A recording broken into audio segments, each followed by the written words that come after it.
Bonjour messieurs dames et bienvenue sur AutoZone Réunion pour l'essai de cette compacte familiale. Il s'agit de l'i30. L'i30 qu'on connaît déjà, elle est sortie il y a à peu près 2 ans. Ensuite on a eu droit à la version break. Alors le constructeur généraliste coréen Hyundai n'a peur de rien. Elle présente aujourd'hui une autre variante, une version coupée 4 portes qui s'appelle Fastback. On rappelle que dans cette catégorie, il n'y a que 2 constructeurs qui proposent ce genre de carrosserie. Il s'agit de Mercedes avec son CLA ou d'Audi avec son A3 berline. Bien évidemment, c'est au niveau de la coupe que cette i30 Fastback se distingue. Avec la chute de pavillon tout en douceur, la petite malle, on remarque le haillon qui épouse des feux qui se sont affinés. Et puis le concessionnaire Hyundai a voulu bien faire les choses en nous passant la version la plus sportive, siglée N. Ça rajoute le béquet noir laqué, puis ce bouclier plus massif qui épouse le diffuseur. On remarque le 3e feu de stop en triangle, habituellement placé sur la lunette, qui donc migre vers ce diffuseur. On a également les 2 grosses sorties d'échappement avec clapet actif. Petite particularité de cette i30 Fastback, on a un coffre qui a gagné 55 litres. Il passe de 395 à 450 litres sur cette Fastback, ce qui est très bien pour les familles. De profil, elle paraît limite plus racée, cette i30 Fastback. Alors, par rapport au modèle classique, elle est plus longue, de 12 cm, ce qui n'est pas grand-chose par rapport à la version 5 portes. Elle est également plus basse, de 2 cm. Et puis, dans notre finition N aujourd'hui, on dispose des jantes en 19 pouces Biton. On a également les bas de caisse en plastique, siglé N. Et puis, on remarque des étriers de frein qui sont rouges. Alors rien ne change évidemment pour la partie avant. On a toujours ce capot plongeant et puis on a la calandre en relief type nid d'abeille qui est entourée d'un plastique gris mat. Puis on a les jolis feux d'urne. On remarque que la caisse a été rabaissée et on dispose de cette discrète lame avant avec un serre rouge.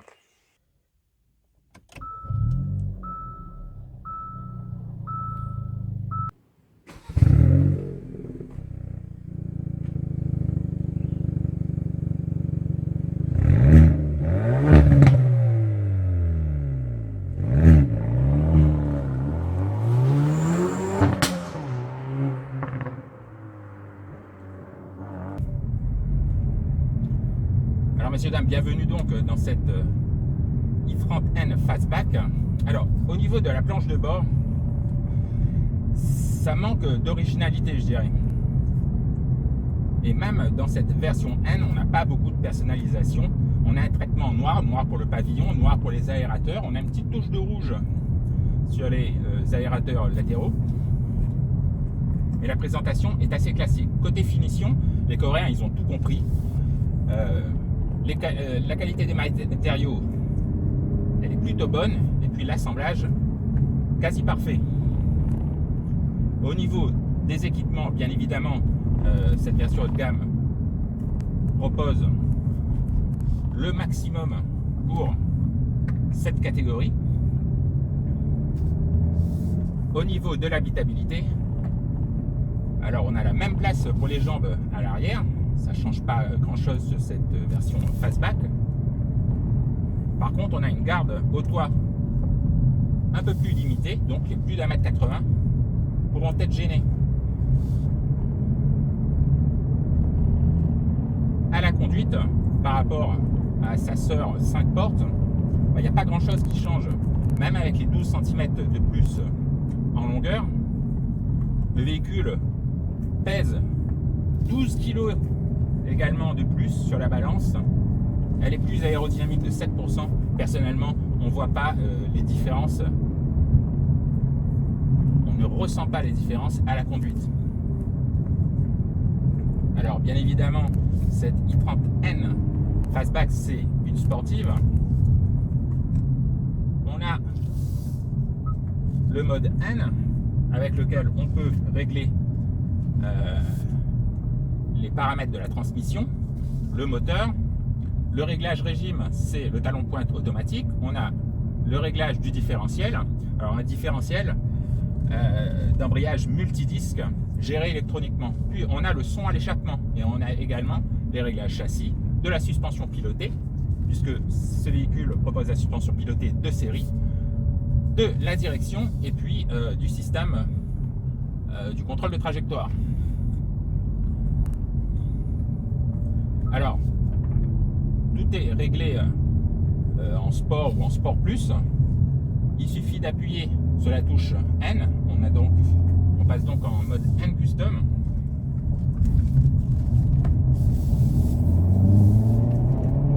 Ce 2 litres turbo, il pète toujours la santé.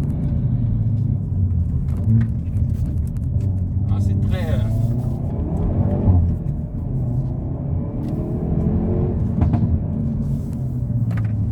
on a vraiment un échappement actif avec des petites pétarades quand ça décompresse.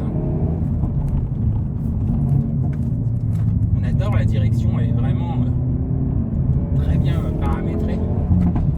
Par contre, on a toujours cet équilibre avec un véhicule qui est assez lourd au niveau du train avant.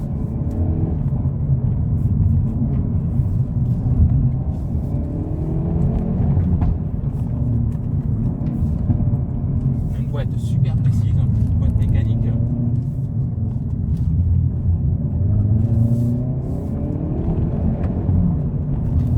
Alors ce train avant, il demande à entrer qu'on freine avant le virage en fait. Parce que si on va freiner vraiment dans le virage, on aura tendance à élargir la trajectoire. Alors au niveau du différentiel, on aurait pu mettre un peu plus de couple sur la roue extérieure au virage. Par contre, en sortie de virage, ça motrice parfaitement. Les 275 chevaux, les 353 Nm de couple, et même un peu plus avec l'overboost, ça n'effraie pas cette i30N.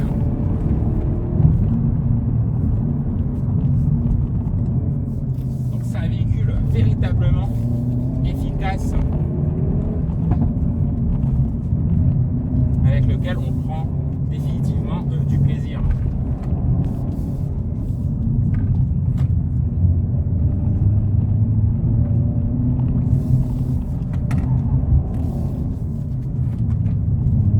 Si on est un petit peu trop optimiste, le train avant, il va vous le faire comprendre, mais par contre en sortie de virage, c'est impressionnant, ça motrice parfaitement bien.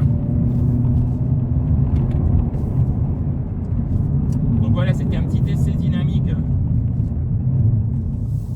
de cette sportive coréenne qui, par rapport à la version 5 portes, est un peu plus exclusive, un peu plus élégante. Mais le caractère, lui, il reste là, véritablement très sportif.